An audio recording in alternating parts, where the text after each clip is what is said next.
Hi everyone. तो numerical method की series में हम पढ़ रहे थे इंटरपोलेशन। पिछली वीडियो में हम लोगों ने देखा था लैग्रेंजेस इंटरपोलेशन। आज हम लोग देखेंगे न्यूटन डिवाइडेड डिफरेंस इंटरपोलेशन। तो स्टार्ट करते हैं। उससे पहले आप लोग से रिक्वेस्ट है, अगर आप लोगों ने चैनल को सब्सक्राइब नहीं किया तो प्लीज़ सब्सक्राइब कर देना, वीडियो को जरूर से लाइक कर देना। You can also follow me on LinkedIn and Instagram. और अगर आप लोग मुझसे 1-to-1 कनेक्ट होना चाहो तो टॉप मिट पर भी आ सकते हो। तो स्टार्ट करते हैं। तो टॉपिक हम लोग जो आज की वीडियो में डिस्कस करने वाले हैं वो है न्यूटन डिवाइडेड डिफरेंस इंटरपोलेशन। इससे न्यूमेरिकल प्रॉब्लम को हम लोग सॉल्व करेंगे और होमवर्क प्रॉब्लम भी आपको यहाँ पे मिलेगा और इसका पीडीएफ आपको लोग नीचे डिस्क्रिप्शन में देख सकते हैं। तो न्यूटन डिवाइडेड डिफरेंस क्या है, ये हम लोग अनइक्वल इंटरवल के लिए यूज़ करते हैं। जैसे लैग्रेंजेस था वैसे ही यहाँ पे न्यूटन डिवाइडेड डिफरेंस भी है। लेकिन न्यूटन डिवाइडेड डिफरेंस का एक एडवांटेज है, वो क्या है? पहले इस चीज़ को, वही चीज़ जो मैंने बोला वही लिखा है कि it is a method use to find a interpolation polynomial when the data points are unequally spaced. ठीक है, अनइक्वल के लिए it construct the polynomial step by step using divided difference which are based on function value at given points. ठीक है, ये भी हमारा जैसे लैग्रेंजेस में हम लोग एक पॉलिनोमियल बना सकते थे, यहाँ पे भी हम लोग एक पॉलिनोमियल इसके डिवाइडेड डिफरेंस से निकाल सकते हैं। यहाँ पे जो इसका मेजर एडवांटेज है वो क्या है कि this method is new. One major advantage of this method is that new data points can be added easily without recomputing the entire polynomial। अब ये जो चीज़ है ये काफ़ी इंपॉर्टेंट है। देखो, जब हम लोग लैग्रेंजेस का देखते थे तो अगर हमारे पास 4 डेटा पॉइंट है तो 4 टर्म बना रहे, 5 डेटा पॉइंट है तो 5 टर्म बना रहे और हर एक टर्म के अकॉर्डिंग जो हर एक इंडिविजुअल टर्म है वो भी हमारा चेंज हो रहा था। लेकिन यहाँ पे वैसा नहीं है। अगर डेटा पॉइंट्स बढ़ेगा तो जो पहले से ऑलरेडी हमने टर्म निकाला हुआ है उसमें कोई इफेक्ट नहीं आएगा, बस हम लोग लास्ट में अपने जो भी न्यू टर्म है उसको ऐड कर देंगे। मतलब इस चीज़ को हम लोग जो है आगे अच्छे से देखेंगे। तो स्टार्ट करते हैं सबसे पहले न्यूटन डिवाइडेड डिफरेंस टेबल से। तो लैग्रेंजेस में हमने देखा था कि हमने बस फार्मूला यूज़ किया था और अपना आंसर को निकाल लिया था इंटरपोलेशन का। लेकिन यहाँ पे क्या है, आंसर को निकालने के लिए हमें फार्मूला तो यूज़ करना होगा, लेकिन साथ ही साथ हमें डिफरेंस टेबल भी बनाना होगा। इसी डिफरेंस टेबल के डेटा को यूज़ हम लोग अपने फार्मूले में करेंगे और फिर वहाँ से अपना आंसर निकालेंगे। तो न्यूटन डिवाइडेड डिफरेंस टेबल क्या होता है? बेसिकली नाम से समझ में आ रहा है कि न्यूटन का टेबल हम लोग बनाना है। जैसे हम लोगों ने फॉरवर्ड और बैकवर्ड इंटरपोलेशन में किया था, लगभग ऑलमोस्ट उसी तरीके से यहाँ पे हमारे पास डेटा पॉइंट गिवन है x0, x1, x2, x3, x4 और इसके कॉरिस्पॉन्डिंग जो y की वैल्यू है वो है y0, y1, y2, y3, y4। जब हम लोग न्यूटन फॉरवर्ड में जो इक्वली स्पेस्ड के लिए था उसमें क्या करते थे, इन दोनों को माइनस करके यहाँ लिखते थे, इन दोनों को माइनस करके यहाँ लिखते थे। लेकिन डिवाइडेड डिफरेंस में क्या है, हम लोग डिफरेंस तो कर रहे हैं, माइनस कर रहे हैं, y0 minus y1 minus y0, उसके बाद हम लोग डिवाइड भी कर रहे हैं। तो यहाँ पे एक्स्ट्रा क्या चीज़ है कि हम लोग इस वैल्यू को निकालने के लिए क्या करेंगे, y1 माइनस y0 करेंगे, डिवाइडेड बाई डिवाइड करेंगे x1 को भी, मतलब हम लोग यहाँ पे जो x है उसको भी यूज़ करने वाले हैं। तो x1 minus x0, x1 minus x0, इस तरीके से आगे हमारा फर्स्ट यानी कि, और जो हम लोग डेल का सिंबल यूज़ करते हैं, आप लोग चाहें तो डेल्टा भी यूज़ कर सकते हैं। लेकिन काफ़ी सारे टेक्स्ट बुक में जो यहाँ पे डिवाइडेड डिफरेंस का जो सिंबल है वो यहाँ पे डेल्टा को इस तरीके से क्रॉस किया हुआ है, तो इसको बोलते हैं डिवाइडेड डिफरेंस। तो फर्स्ट डिवाइडेड डिफरेंस यानी कि divided difference of y0 equals to y1 minus y0 divided by x1 minus x0। ठीक है, इसी तरीके से इन दोनों का जो वैल्यू निकालना है इसका बीच में लिखना पड़ेगा डिफरेंस निकाल के। तो इसमें क्या करना है, सिमिलरली y2 माइनस y1 और divided by x2 minus x1, divided by यहाँ पे x2 माइनस x1 लिख दिया। इसी तरीके से जब हम लोग सेकंड डिवाइडेड डिफरेंस निकालेंगे, मतलब ये हुआ first divided difference, second divided difference, third divided difference और ये हमारा फोर्थ डिवाइडेड डिफरेंस। जब हम लोग सेकंड डिवाइडेड डिफरेंस निकालेंगे तो सेम चीज़ करेंगे यहाँ पे, लेकिन एक चीज़ का ध्यान रखना है कि यहाँ पे क्या करना है, हम लोग को सिंबल यूज़ करना है डेल्टा डिवाइडेड डिफरेंस ऑफ 2। ठीक है, इस तरीके से ऑफ y0, क्या ये y0 इस तरीके से आ रहा है और जो नीचे वाला जो टर्म है वो हमारा खत्म होते जाएगा। तो यहाँ पे क्या करेंगे, इसको और इसको माइनस करेंगे, मतलब divided difference of y1 minus divided difference of y0 whole divided by, यहाँ पे क्या आएगा, जो x का टर्म है, अब जैसे हम लोग इसको यूज कर रहे हैं इन दोनों को, तो उसके डिवाइड में तो x करना है ना, तो x में क्या है, यहाँ पे x2 माइनस x0 करेंगे क्योंकि ये इस तरीके से आ रहा है। ठीक है, तो x2 माइनस x0। इसी तरीके से इसको निकालने के लिए क्या करेंगे, इन दोनों को तो माइनस करेंगे ही और जो डिवाइडेड बाई करेंगे वो क्या होगा हमारा, इस तरीके से देखो x3 माइनस x1, इसीलिए यहाँ पे आया है x3 माइनस x1। इसी तरीके से इसको निकालने के लिए हम लोग क्या करेंगे, जो डिवाइड इन दोनों को माइनस करके डिवाइड कर देंगे x4 माइनस x2 से। सिमिलरली जैसे हम लोग अब आगे जाके divided difference of third divided difference निकालेंगे, तो इन दोनों को माइनस करेंगे, दिस माइनस दिस करके ऊपर लिखेंगे और डिवाइड करने के लिए क्या करेंगे, ये हमारा x को इस तरीके से लेंगे, तो x3 माइनस x0, तो ये आएगा x3 माइनस x0। और इसी तरीके से इस वाले को लेंगे तो ये ऐसे इस तरीके से जाएगा, ये होगा x4 minus x1, x4 minus x1। इसी तरीके से लास्ट वाले को इन दोनों को माइनस करेंगे, ये del 3 of y1 minus del 3 of y0 divided by इसके लिए क्या है हमारा ये लास्ट वाला टर्म, ये जो लास्ट है x0 और ये x4 और x0, सो x4 माइनस x0। इस तरीके से डिफरेंस निकालेंगे। तो जो भी हमारे पास क्वेश्चन दिया हुआ है, अगर वो डेटा अनइक्वली स्पेस के लिए, मतलब वो डेटा में हमें पता चल रहा है कि वो इक्वल इंटरवल नहीं है, तो और अगर हम लोग को न्यूटन डिवाइडेड डिफरेंस निकाल से उसको सॉल्व करना है, तो हमें सबसे पहले क्या करना पड़ेगा, टेबल उसका बनाना पड़ेगा। तो टेबल बनाने का तरीका बिल्कुल सिंपल है, सिर्फ कैलकुलेशन है, कैलकुलेट करके टेबल बना लिए। उसके बाद हम लोग देख लेते हैं कुछ सम की कॉन्सेप्ट को।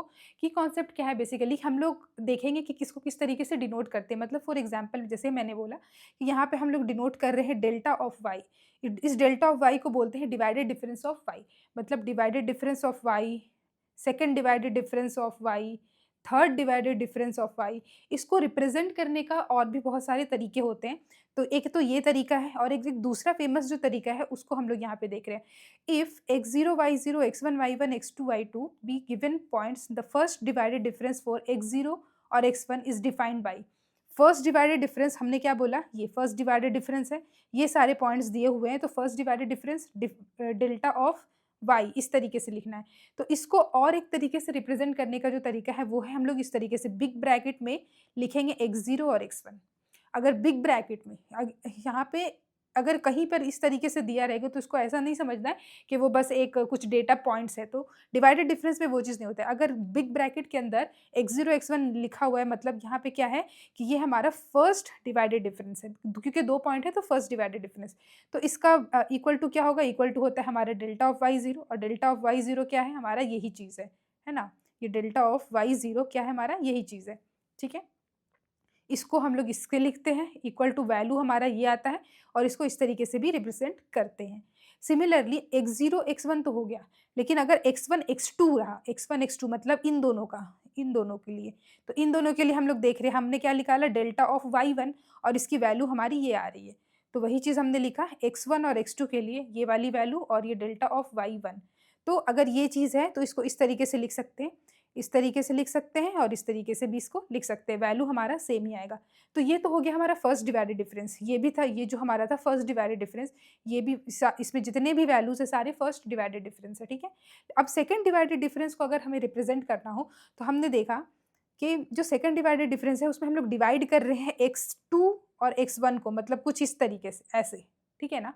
तो कितने वैल्यू आ रहे हैं, x0 x1 x2, 3 वैल्यू आ रहे हैं। तो इसीलिए second divided difference of x0 x1 और x2 is defined as this. तो हम लोग इसको क्या करते हैं, बिग ब्रैकेट में लेंगे, और उसके बाद x0 x1 x2 को तीनों को लिखेंगे, और बिग ब्रैकेट रहेगा, इसका मतलब कि वो सेकंड डिवाइडेड डिफरेंस। अगर 2 वेरिएबल है, मतलब अगर 2 डेटा पॉइंट है, तो फर्स्ट डिवाइडेड डिफरेंस हम लोग निकालेंगे। अगर 3 वेरिएबल है तो सेकंड डिवाइडेड डिफरेंस हुआ, और इसी चीज़ को हम लोग बोलते हैं क्या, डेल 2 ऑफ y0। और ये del 2 of y0 equal to क्या होता है हमारा, बेसिकली यही चीज़ होता है, ये वाला डेल 2 ऑफ y0। देखिए डेल 2 ऑफ y0 क्या है, ये चीज़ है हमारा डेल 2 ऑफ y0, यही चीज़ हमने यहाँ पे लिखा है, डेल 2 ऑफ y0 का वैल्यू को अगर हम लोग डेल y1 मतलब डेल y1 क्या है, ये है, तो इसके जगह पे हमने क्या लिख दिया, x1 x2, मतलब बिग ब्रैकेट में x1 x2, और डेल ऑफ y0 यानी कि डेल ऑफ y0 यानी कि ये इसके कॉरिस्पॉन्डिंग क्या वैल्यू है, ये है, इसको हमने क्या किया, यहाँ पे लिख दिया। तो सिमिलरली क्या हो जाएगा कि अगर हमें सेकंड डिवाइडेड डिफरेंस निकालना है, तो हम लोग बोलेंगे, इसको रिप्रेजेंट करेंगे x0 x1 x2 से, और इसको लिखने के लिए क्या तरीका है, इसको पहले वाले को टर्म को छोड़ देंगे, x1 x2 लिखेंगे, उसके बाद माइनस, उसके बाद जो है लास्ट वाले टर्म को छोड़ देंगे, x0 x1 लिखेंगे इस तरीके से। और डिवाइडेड बाई तो हमें पता है कि लास्ट वाला टर्म और फर्स्ट वाला टर्म, मतलब x2 माइनस x1, ये। इसी तरीके से अगर थर्ड डिवाइडेड डिफरेंस निकालना हो तो हमें क्या करना होगा, इस तरीके से लिखना है x0 x1 x2 x3 4 term लिखना होगा और हमारा वैल्यू कुछ इस तरीके से आएगा। आप लोग इस तरीके से कंप्यूट करके भी देख सकते हो, यही वाला वैल्यू हमारा आएगा। इसी तरीके से हम लोग आगे बढ़ेंगे। अगर nth डिवाइडेड डिफरेंस बोला जाए, मतलब यहाँ पे तो हमने 4 ही निकाला है और आगे जाके nth तक निकालेंगे तो उसको हम लोग डिफाइन करेंगे कुछ इस तरीके से, y ऑफ x0 x1 से लेके xn तक। फिर यहाँ पे क्या करेंगे, फर्स्ट टर्म को छोड़ देंगे, x1 से स्टार्ट करेंगे xn तक, फर्स्ट टर्म को छोड़ के x1 से स्टार्ट करेंगे xn तक, माइनस उसके बाद लास्ट वाले टर्म को छोड़ देंगे x0 से xn-1 तक, तो x0 से xn-1 तक, और divided by last term minus first, last term minus first term होता है, तो xn लास्ट टर्म है, last term minus x0 first term है, फर्स्ट टर्म। तो ये इस तरीके से होगा। ये वाली जो कॉन्सेप्ट है, इससे न्यूमेरिकल प्रॉब्लम्स भी आते हैं, हम लोग आगे वीडियो में देखेंगे, और इससे जो है हमारे मल्टीपल चॉइस क्वेश्चंस के लिए भी आते हैं। अब जो बेसिक सा क्वेश्चन होता है जिसमें हमारे पास डेटा पॉइंट गिवन हो और उससे हमारे किसी एक्स के लिए वाई की वैल्यू निकालना है, उसमें ये यूज़ नहीं होगा, लेकिन एग्जाम्स में ये कॉन्सेप्ट भी इंपॉर्टेंट है, तो आपको ये याद रखना पड़ेगा। आगे हम लोग इसके ऊपर न्यूमेरिकल सॉल्व करेंगे। तो हमें पता चल गया कि डिवाइडेड डिफरेंस टेबल क्या होता है, हमने कॉन्सेप्ट भी पढ़ लिया। अब हम लोग देखते हैं फॉर्मूला।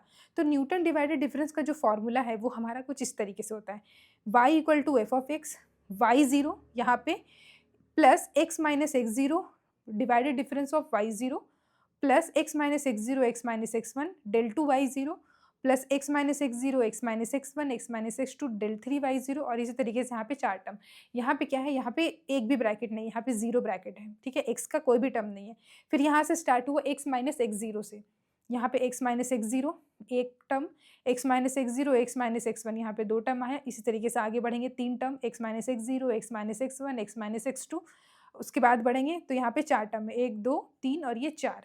और y कैसे आ रहा है, यहाँ पे y0 del y0 del 2y0 del 3y0 del 4y0। अब हम लोग आगे बढ़ते हैं अपना न्यूमेरिकल प्रॉब्लम की तरफ। तो न्यूमेरिकल प्रॉब्लम हमें दिया हुआ है कि use Newton divided difference formula to find f5 from the following data.